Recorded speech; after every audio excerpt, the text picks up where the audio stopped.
Hello everyone, this is Frank Reichert.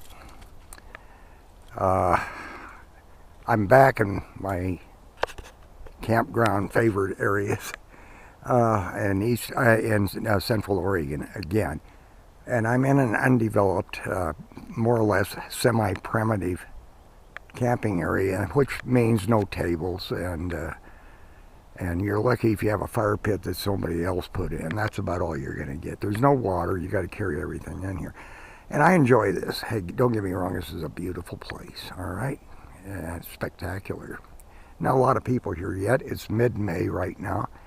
Or actually, we're winding down the mid part of May. It's the 20th of May right now. And I arrived here about 5 days ago, I guess. And I came from Washington. And I want to start this because I'm really going to be talking not so much about this campground, even though it's free and it's a good buy at the price. You do have to, I just want to summarize that too. Just let me walk around for a minute here. All right, you've got to have some sort of, well, you don't have to. You can really rough it, I guess. But I've got solar power out here. You got to bring your own toilet because there are no outhouses here. Okay. And it's a long drive, well, 10 minutes away to the nearest campground that's got one. And if you're not staying there, they kind of frown on that. So you bring auxiliary power sometimes. And like I said, there's no table provided. So here we go. Okay, this is my table. It's foldable, and I'm kind of cheating, and I've been doing it a long time. I have a storage container in Lapine, Oregon, where I store my camping equipment that I need in Central Oregon that's unique to Central Oregon. And part of that is remote and primitive sites like this one. And now, what this is really going to involve in the short and long run is I got here, but I bought a new tent. It's a Coleman. I want to get this right because really this segment is all about the tent that I bought. And I'm really disappointed, all right? And I'm going to get into that. I'm going to send a copy of this with some still pictures that I made of the damage to the tent that occurred just putting it up. It's supposed to be a 20 to 30 minute job, and it usually is for this kind of a tent. But okay, let's get into that, all right? I arrived here, the tent was already here, but I'd never taken it out of the box. And I drove back home to Idaho, and because I was going to use it to test it out. And I wanted it on site because I've got a backup tent that I use most of the time. Other than this one, this is the first time I've used this tent. And it's really been a disappointment putting it up. Let me just try to back over this. I want to show you what came with it, right? Just so you know, I've been giving it the college try, and I've been doing this for decades, and I camp at least 2 months out of every year during the spring and fall months. But I'm going to switch down the lens on this so you can get a close-up of the instructions that come with this tent to put it together. So I'm going to flip into that mode. And to do that, this is what I'm going to do, all right? Okay, and here you see the tent. This is a close-up. And it lists poles, and that's normal to get a breakdown like this in any tent. But it's a one-page instruction. This is only the breakdown of what it's supposed to come with. And this tent has, to put it short, I want to keep it as short as possible. I'm going to turn the page here so you can see the other side of this thing. This is the instruction page in English. All right. And it doesn't tell you anything. It shows you a lot of diagrams. But I found out right away that I got here. I had 2 hours to put the tent up because it was, late evening, 6 o'clock. I got here. And by 8 o'clock, 8:30, it starts getting dark. So anyway, I opened the tent up for the first time. And I noticed it looks like rain coming on, but it was dry at the time, or sprinkling very lightly anyway. But anyway, this is it. A one-page, no written instructions, just a bunch of diagrams showing you what the base looks like, and where you fasten the thing to the ground, stake it in. And then it lists a bunch of stuff. It lists the top. And it shows here on the top, if you can get a good picture of this, I hope you can see it. All right. All right, it's showing you, okay. It's showing you 4 sections of the roof, and they're marked 2 A's and 2 C's. Those are the main steel roof poles that connect to the side poles going to the ground. But when I started counting the stuff, you know, putting it on the ground and doing, you know how you fold stuff up to make, I noticed a couple of things that were abnormal about this whole thing. After looking at it for 40 minutes and trying to see how it's going to fit, I was dumbfounded by the fact that although it lists 4 support poles and 4 ceiling poles, there was really only sleeves for 3. Now let me show it to you on the tent. And I've got it set up, but it's a mess right now. I'm going to go back to the other mode so you can see what I'm doing. Right? Okay, this is what you really have here. Backing it up a little bit. This is the left side looking at the front of the tent. Standing in front of the tent, you've got a single pole going up steel, and on the top of that, you've got a connecting pole for the roof, so you can fasten it to the roof. And this is where the problem started, right here. There's a bunch of problems here. Right. First of all, the 2 poles that connect this side and the poles that connect this side, right? They're different. They're not a circular design like a roof should be. There's some S situations in there, and it's heavy duty pipe. I wish I could show it to you, but I can show you from the inside of the tent a little bit better. But anyway, they didn't match up either. The only one that looks like it fits is the center pole. It's a definite curve on it. It's even all the way across. And that one I didn't have too much of a problem with, but I'm still getting into the problem stage here, right?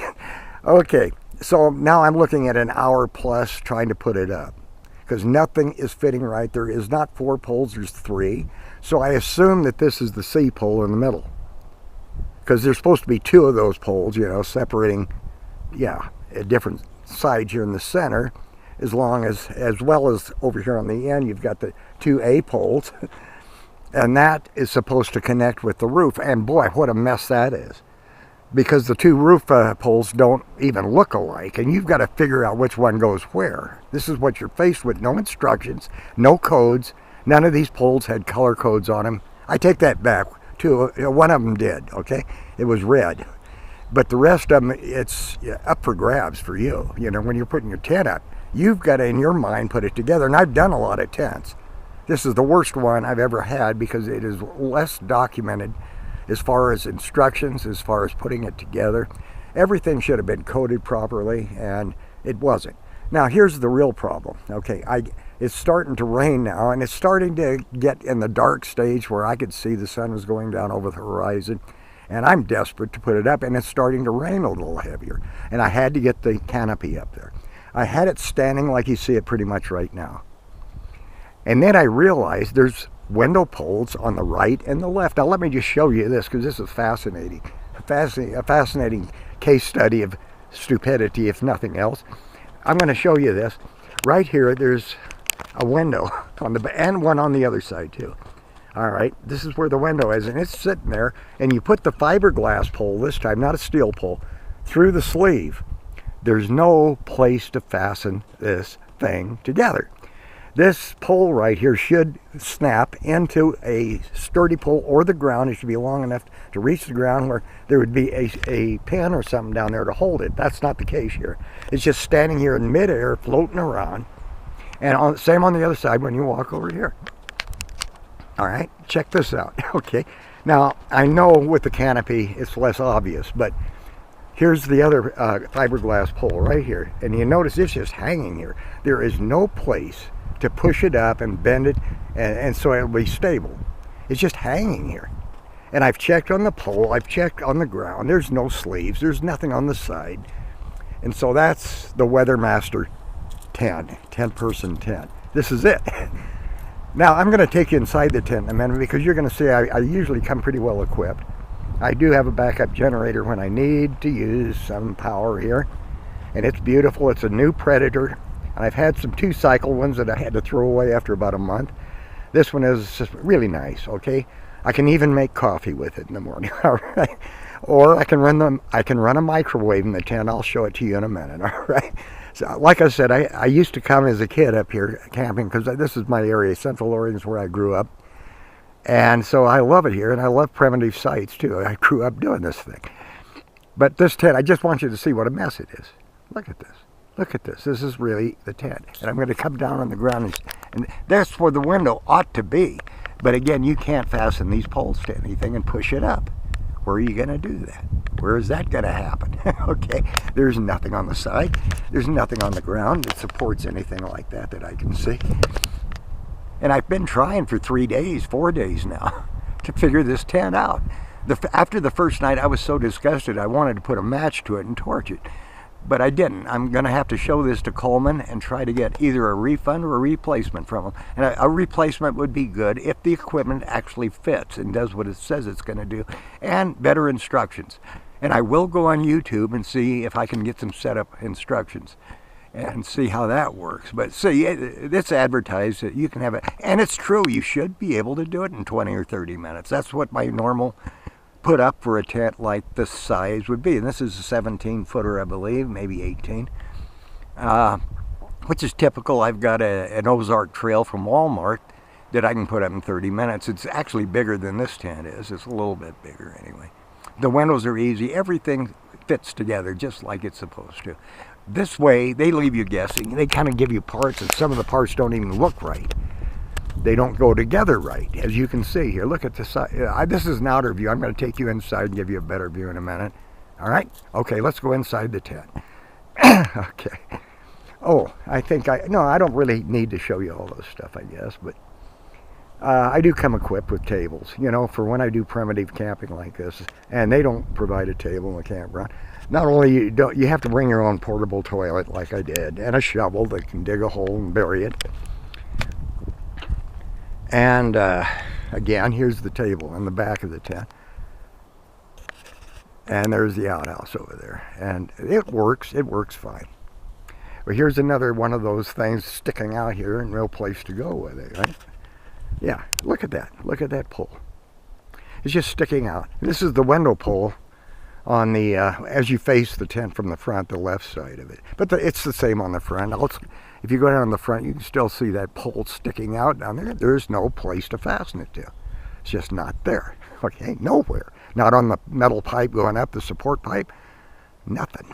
It's just it's a lousy way, and there's no description either in the instructions that even talk about those two windows, the left and the right awning support pole. There is nothing about it. It's zip, nothing, no information about how to connect them.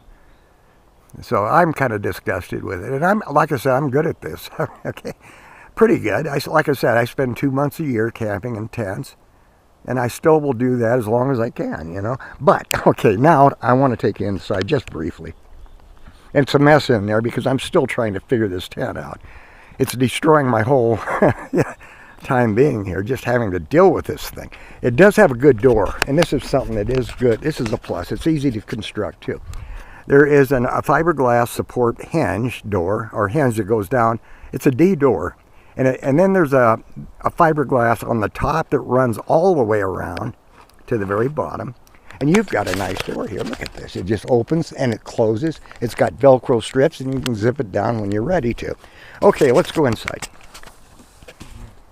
Okay, and I'm going to try to show you what's going on here. This is the left side, and that's the window.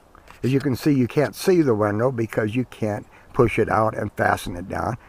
And if you could do that, you'd have a nice window there, okay, instead of this mess just hanging here. And if you go to the right side, and this is facing the tent now, you're right. Okay, I'm going to scroll over to the right. Check this mess out. Same thing. I'll back up so you can see it a little bit better. Okay, same thing. Since you can't fasten those fiberglass poles on the window. That's what you got. You got this mess just hanging here. And here's my 12-volt DVD television. And if I'm in an area where there's no reception, it also contains a DVD player where you can watch movies at night if you want to. You can either rent them or bring your own. And you didn't believe me about the microwave, but it's connected through that electrical port down there, as well as my battery supply. As you can see, it's sitting there. All right. That takes the solar power during the day and stores it for nighttime use. And then I've got a chest of 4 drawers here that I use to store stuff. And here on the top sits a microwave. And you can make, if you're into TV dinners, that's excellent. Turn the generator on. And it takes about, 5 minutes, 7 minutes to cook a TV dinner. And in the meantime, make some coffee outside on the table. It's just handy to do. And I have a queen-size mattress. This one happens to be an Intex mattress, and I don't like them. This is my 3rd one. They tend to just go bonkers after about 1 season. I did have a Coleman that I liked a lot, and I won't get into that because I'm sorry, but it held air. In fact, it would hold air for 4 or 5 days without having to fill. This one, every day you got to pump it up. And this has been the case with every Intex air mattress I've ever owned. They're bad, but I had to have it, so I went and picked it up at Walmart because they didn't have the Coleman on the shelf.